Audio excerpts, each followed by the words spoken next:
Hello and welcome guys, divine tarot 888 एक new fresh topic पे reading करने जा रहे हैं, जिसका टॉपिक है what do expect on next 15 days. ये रीडिंग 16 मई से लेके 30 मई तक की होगी। चेक करेंगे इस टाइम ड्यूरेशन में आपके टूवर्ड्स क्या आ रहा है। सबसे ज़्यादा पसंद किया जाने वाला टॉपिक है, तो स्टार्ट करते हैं आपकी रीडिंग। यूट्यूब चैनल पे डिवाइन टैरो 888 को सब्सक्राइब करें ताकि मेरी आने वाली तमाम वीडियोस आपको टाइम से मिल सकें। और तमाम व्यूवर्स से मैं अपने कहूँगी कि जब भी आपको पर्सनल रीड बुक करानी होती है तो प्लीज़ कॉल से अवॉइड किया करें। आप स्मॉल वॉइस नोट भी मुझे ड्रॉप करेंगे या टेक्स्ट मैसेज भी करेंगे तो मैं आपको ज़रूर रिप्लाई करूँगी। अगर आप मुझे बिला वजह में कॉल्स करेंगे तो मैं बिना आपकी बात सुने नंबर डायरेक्ट जाके ब्लॉक कर दूंगी। मैं बार बार हर वीडियो में कहती हूँ कि प्लीज़ कॉल से अवॉइड किया करें, ठीक है। चलिए जी, स्टार्ट करते हैं। Please divine please universe please give me right predictions for my viewers. What do expect next 15 days 16 May to 30 May.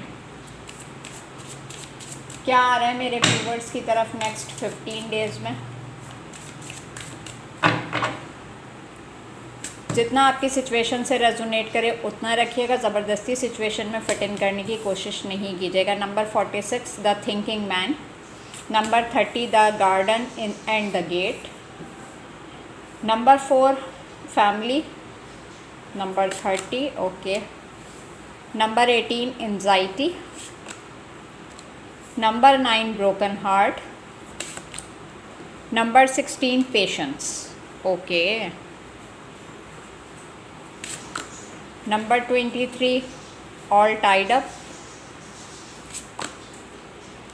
Number 7 community, number 22 इंग yin Yang.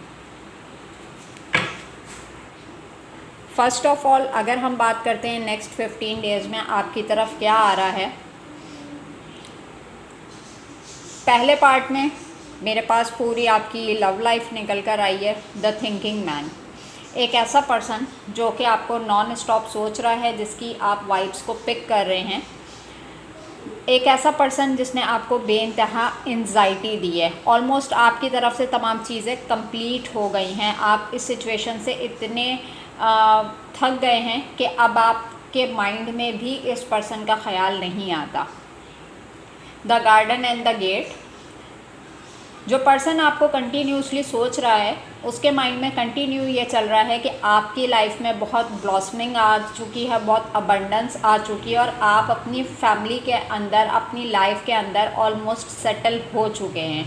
With the broken heart के ये पर्सन कभी ना कभी ये ज़रूर सोचता है कि जिस लेवल की एंजाइटी इस इंसान ने आपको दी है, इस ब्रोकन हार्ट के साथ आपने इतने पेशेंस का मुजाहिरा कैसे किया। अगर आपके बारे में थिंकिंग है तो ऑलमोस्ट अच्छी सेंस के अंदर है कि इतने पेशेंस का आपने मुजाहिरा करके एक सिचुएशन को एक लॉन्ग टाइम ड्यूरेशन दिया और उसके बाद आपने गिव अप किया।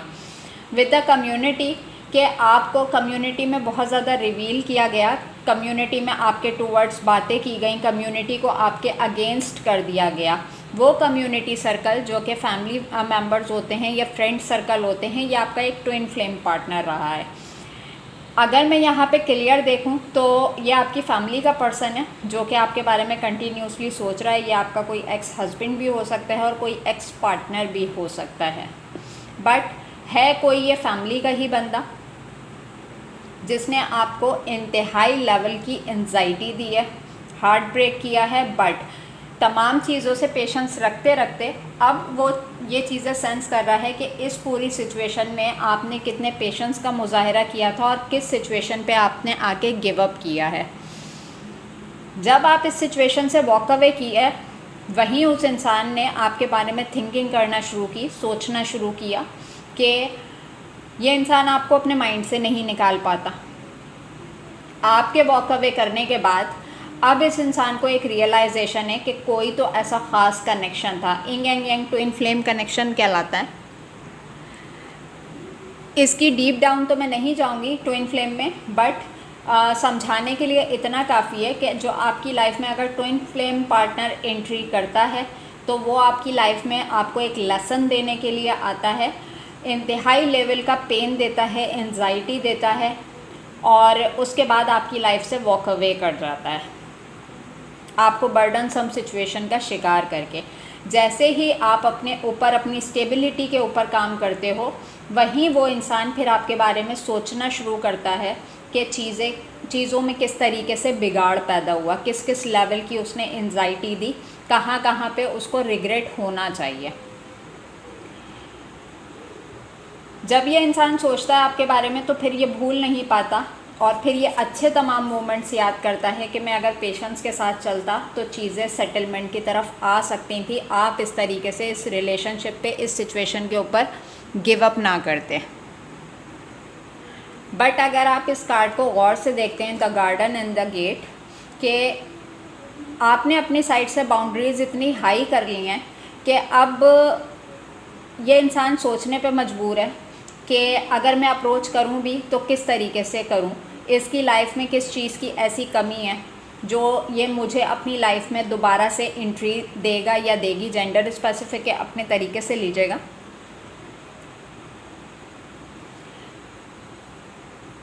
एक मेजर रियलाइजेशन में ये भी चीज़ नज़र आ रही है कि सामने वाला सोच रहा है कि आपने हमेशा अपनी साइड से बहुत बढ़ के प्रोवाइड किया, आप एक ग्रोथ ओरिएंटेड पर्सनैलिटी थे, आप अपने साथ साथ दूसरों की लाइफ में भी नरिशमेंट लाने की एबिलिटीज़ रखते थे। बट जब कभी आपकी रिसीविंग की बारी आई तो इस इंसान ने हमेशा बिल्कुल लोअर पॉइंट पे आपको रखा कि पहले तमाम ऑप्शंस, उसके बाद कहीं आप लास्ट प्रायोरिटी के ऊपर आते थे इसकी।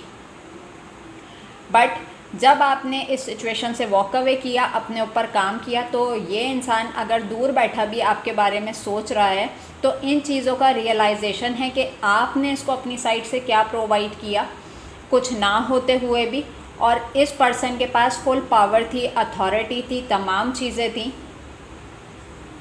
इसने अपनी साइड से आपको क्या कुछ प्रोवाइड किया। तो जो कुछ इसने प्रोवाइड किया है उसके बाद इसको ऐसा लगता है कि आज जब अपनी लाइफ में आप फुलफिल्ड हो गए हैं तो आप इस इंसान को एक चांस और क्यों देंगे, एक मौका और क्यों देंगे। जबकि इंग एंग यांग का कार्ड बैलेंस करने का भी होता है कि अगर ये आप बैलेंस करना भी चाहें तो जिस सिचुएशन से बहुत मुश्किल से आप बाहर निकले हैं उस सिचुएशन का पार्ट आप दोबारा से नहीं बनना चाहेंगे। नेक्स्ट 15 डेज़ में कंटिन्यूसली आपको वाइब्स पिक होंगी। वाइब्स पे के कुछ साइंस होते हैं, जैसे सम टाइम अचानक सोते में आँख का खुल जाना और अचानक से किसी पर्सन का ख्याल जहन में आना, किसी का नाम जहन में आना, एक ही नाम का बार बार नज़रों के सामने से गुज़रना, सेम नंबरों का सामने से गुज़रना, और किसी की आवाज़ सुन के अचानक से ध्यान जाना कि क्या मैंने उसकी आवाज़ सुनी। इट्स मीन कि कोई बहुत शिद्दत से और कंटिन्यूसली आपके बारे में सोच रहा है। ठीक है, वीडियो को और मज़ीद एक्सटेंड करते हैं कि और नेक्स्ट 15 डेज़ में आपके टूवर्ड्स क्या आ रहा है। ये पार्ट 1 है, आई थिंक हमेशा एक्सटेंड ही हो जाती है। ओके जी, मेरे व्यूवर्स की तरफ नेक्स्ट 15 डेज़ में क्या आ रहा है 16 मई टू 30 मई। ओके जी, despair, message, gift, okay, thoughts, high honour, occupation, poverty, marriage, okay, lovers. देखें, सबसे पहले तो मैं एक चीज़ आपको यहाँ पे कंफर्मेशन कर देती हूँ। जिस भी पर्सन से आप रिलेशनशिप में थे इस वक्त वो बैड हेल्थ का शिकार है। ठीक है, अपनी सोचों को इन्होंने अपने ऊपर इतना हावी किया हुआ है कि सम टाइम इनकी कंडीशन ऐसी होती है कि इनसे बेड से उठा भी नहीं जा रहा होता, यानी कि बहुत हिम्मत जमा करके उठते भी हैं बट सर का एकदम से भारी भारी रहना, कंधों पे एकदम से बोझ रहना, हाथों पैरों का एकदम से सुन्न होना, ये पर्सन 24/7 आपके बारे में सोच रहा है। ये पार्ट 1 है। पार्ट 2 से इसको कनेक्ट करते हैं। अपना बहुत ख्याल रखिएगा। Take care and